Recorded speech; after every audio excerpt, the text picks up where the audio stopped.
Hola, en este video te voy a contar cómo funciona nuestro termotanque solar, cómo nos ayuda a calentar agua con la energía del sol y cómo esto impactó directamente en nuestro consumo eléctrico. Empecemos por la reducción en consumo eléctrico. Lo que más nos sorprendió es de que se le instaló, el cargo variable de la factura de electricidad bajó sustancialmente. Esto es importante, porque el cargo fijo y otros conceptos no cambian, pero el cargo variable sí. Y eso es lo que refleja el consumo real de electricidad. Ahí es donde entra el termotanque solar, porque desde que lo tenemos necesitamos mucha menos electricidad para calentar agua. Esto es algo que representaba casi la mitad de nuestro consumo eléctrico. El sistema está compuesto por un termotanque solar de 150 litros y un termotanque eléctrico de 50 litros. El agua entra fría desde la calle, pasa por el termotanque solar y de ahí se conecta con el termotanque eléctrico. Si el agua del tanque solar ya está suficientemente caliente, el eléctrico no necesita hacer nada, es solo un contenedor, un termo. Pero si el agua no alcanzó buena temperatura, el tanque chico prende la resistencia eléctrica para completar el calentamiento. Desde ahí, el agua caliente va hacia la casa para su uso. Este diseño permite ahorrar energía y brinda abundante agua caliente, esto es, ahorro y confort. Uno de los factores clave en este sistema es cuántas horas de sol tenemos en el día. En enero amanece temprano y anochece tarde, más de 14 horas de luz solar. Pero a medida que pasan los meses, el día se va cortando y eso afecta directamente el rendimiento del termotanque solar. En marzo tenemos poco más de 12 horas de luz y en mayo solo 10 horas. Y en junio, el peor mes, apenas 9 horas y 10 minutos de sol. Menos sol significa menos tiempo para que el agua se caliente de forma natural y más chances de necesitar la resistencia eléctrica. Acá vemos que cada mes las temperaturas promedio van bajando a medida que los días se hacen más cortos. Enero y febrero tenemos temperaturas altísimas, pensando que nos interesa tener simplemente por arriba de 40. Pero ya vemos que en marzo va bajando y de vuelta, esto es un promedio. Hay días que es mucho menor que esto.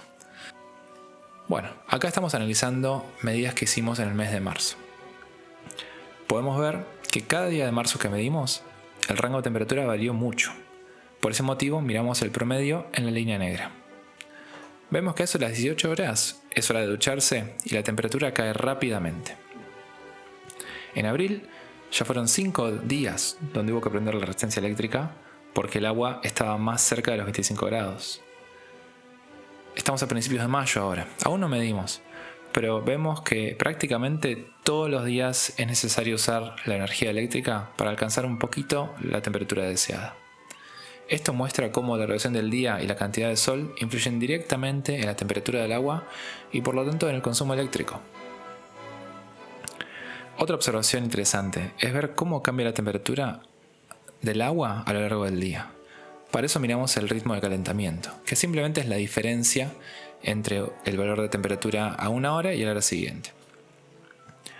En marzo vemos que el agua se empieza a calentar después del amanecer, pero recién alcanza el punto máximo de calentamiento después del mediodía. Esto quiere decir que de 9 a 10 de la mañana solo se calienta por ahí 2 grados, pero de 12 a 1 de la tarde se calienta casi 5 grados.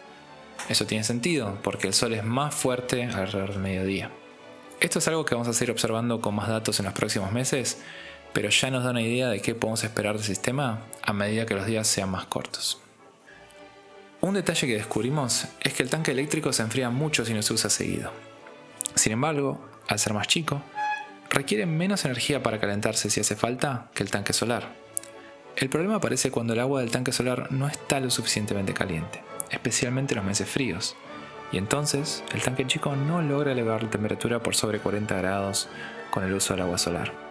Actualmente, decidimos activar la resistencia eléctrica del tanque solar directamente, desconectando el tanque chico del sistema por completo. Energéticamente, esto es menos eficiente que calentar un tanque chico, pero la abundancia de agua caliente, por un poco más de costo adicional, brinda muchísimo confort. Por ese motivo, nuestra estrategia es remover el tanque chico durante invierno. Muchas gracias por ver el video, espero que te haya servido para entender mejor cómo funciona este termotanque solar y cómo se puede ahorrar energía si lo usas bien. Si tenés dudas, sugerencias o querés contar tu experiencia, déjala en los comentarios. Fíjate en nuestro canal, tenemos otros videos de este termotanque solar y su instalación. Vamos a seguir subiendo contenidos con datos reales y experiencias prácticas, y además otras experiencias con energía solar.